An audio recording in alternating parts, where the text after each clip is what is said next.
What's going on, my creative collective? Welcome to lesson number 41, Discursive Spandex.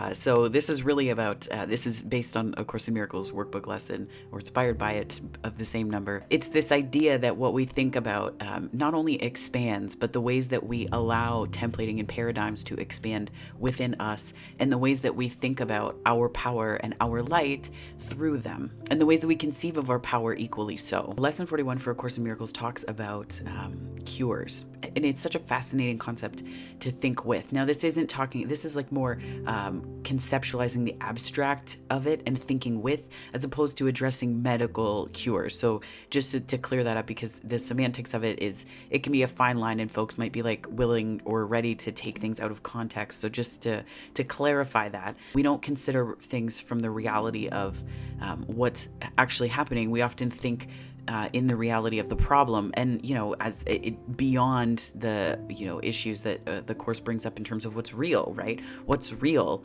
as opposed to the illusions that we've made. So it's looking at those two things, but then adjacent to that is the idea that we get from this perception of cure, right? Curative thinking.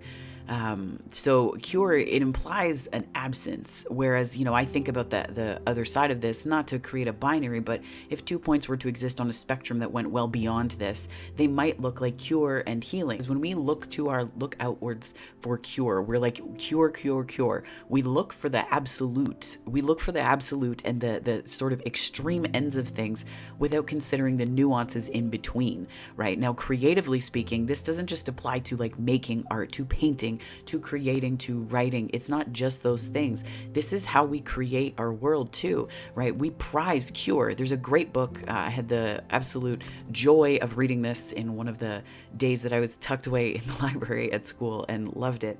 This book is called Brilliant Imperfection by Clare. So it's Brilliant Imperfection, Grappling with Cure. And as a neurodivergent person too, right, I've looked out into the world and thought, wow, neurotypicality would convince me that there needs to be a cure for my neurodivergence, that there has to be a cure for it, right? As opposed to meeting someone where they are, as they are, and understanding the templating that says this is a norm that must be cured, right? And specific to neurodivergence, this was a big deal because it looks at how difference doesn't need to be measured by its proximity to curative properties or to cures that fix, right? And this is also about being in the mess. This is about being in the mess of life without the urge to fix everything. It's important to ask ourselves what cures imply. So what is it that cures imply, that we search for the fixes, right? The fixes. And this isn't to say, don't problem solve. It's not like that. This is to consider things that we experience and encounter from a broader perspective, right? And to see the light in it at a broader, a big picture take, right? So what do cures imply? Cures imply control. Cures imply certainty. They imply that we don't have to sit with things that make us feel discomfort, just to hear what it has to teach us, instead of rushing to the next thing, instead of running, full bore ahead towards something or away from something. This is really about just sitting with it for a minute. And I feel like if we understood our power, not just in this abstract, like you are so powerful, because you are, but I feel like there's a way that we can get that twisted into thinking that our power is expressed creatively by fixing shit. And it just isn't. That's not the case. This is really just an invitation, and daily, part of these daily lessons is just these little considerations to bring into how you conceive of your creativity and how you can communicate that out into the world, how you can bring that light outwards, because creative potential and power really are about connecting to that within you and understanding that it starts inside of you first, and then moving that outwards is how we experience the connection to one another in that oneness. But it starts here first. It starts inward first. So what's the reality of you inside of or around or adjacent to that problem? What's the reality of you? Forget about the reality of the problem for a second. What's the reality of you?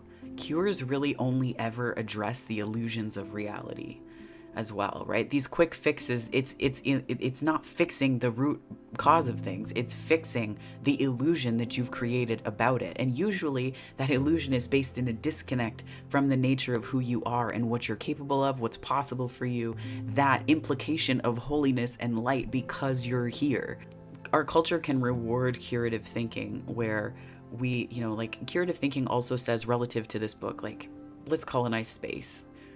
There's so much going on the planet, and I don't know how it's going to be survivable. So curative thinking, let's think in the energy of the problem and colonize space. But then this holistic healing, which is deeply rooted in Indigenous teachings, so it's deeply rooted in indigeneity and Indigenous teachings of right relationship and restorative relationship to the earth and the land around us, which is incredibly important because, again, we go into this templating, right? There's a lot of templating here, but the templating that comes from a lot of religion is human supremacy. And when we have this human supremacy way of being on the earth, we are outside of right relationship. We are outside of integrity with the relationship that we have on the planet, to the planet itself. So this is really also about, you can see how there's each paradigm kind of touches the other in this. And this is really just a daily reminder to kind of bring you into this, into a way of thinking with these concepts relative to your own creative power and potential. There's more ways that I plan on working with this down the line, but these are just daily reminders, right, to introduce A Course in Creativity to the world, right? Restorative relationship puts in the time. Restorative relationship is based on a foundation. It's based on a solid foundation. It doesn't rush to the end state. It doesn't look for the quick fix, because it knows that deeply rooted in the present moment is the energy of the solution. It may not be accessible to us right here as the concrete band-aid that we're putting on something, but who we become through the energy of the participation in the restoration of something is incredible, right? That's where whole communities are built and formed and cohere in this gorgeous connected way. So curative thinking, that's curative thinking related to your creative capacity. Are you thinking from the solution are you thinking from the solution, right? And are you seeing the solution as a cure or as a process through which you reach for the restoration? That is your lesson 41, Discursive Spandex. Thank you so much for watching. If this resonated, please like and subscribe. It helps me to grow this channel. But if you're already here and watching because you have subscribed, thank you so much for joining me here. I really appreciate it. I really appreciate you and the time that you put into watching these videos. So thank you so much. There are other ways you can connect on the channel, so be sure to check those out. But if this is where we part, my darlings, wherever this finds you on the time-space continuum, morning, afternoon, or night, I hope that it finds you very well. Take care and have a wonderful day.